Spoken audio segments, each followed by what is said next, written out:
Hey everyone, welcome back to Nexus. I'm Jincy and today we're diving into something refreshingly unique, cherry blossom iced tea. This delightful springtime beverage not only looks stunning, but also tastes like a breeze of floral freshness. Ready to make it with me? Let's get started. To make this refreshing tea, you'll need just a few ingredients. 1 tablespoon of dried cherry blossoms, 1 teaspoon of green tea leaves, honey or sugar if you like it sweet, ice cubes, lemon slices to garnish. Now that we have everything we need, let's start with preparing the cherry blossoms. First, soak your dried cherry blossoms in warm water for about 10 minutes. This helps bring out their delicate flavors. Once soaked, drain them and set them aside. They'll soon be the star of our tea.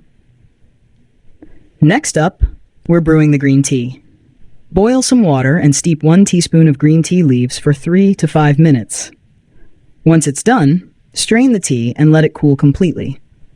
It's important to let it cool down so that when we mix everything, the ice doesn't melt too quickly. Now it's time to bring it all together. Add your soaked cherry blossoms to the brewed and cooled green tea. Let it sit for about 10 to 15 minutes to let the blossoms infuse their floral goodness into the tea.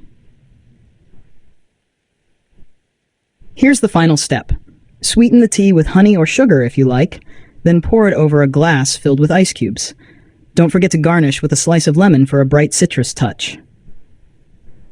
And there you have it, your very own cherry blossom iced tea, perfect for any sunny afternoon. The subtle floral notes from the cherry blossoms make this drink a perfect treat, especially during springtime.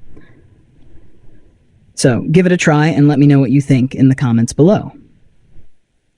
Don't forget to like this video and subscribe to Nexus for more refreshing recipes, tips, and fun tutorials.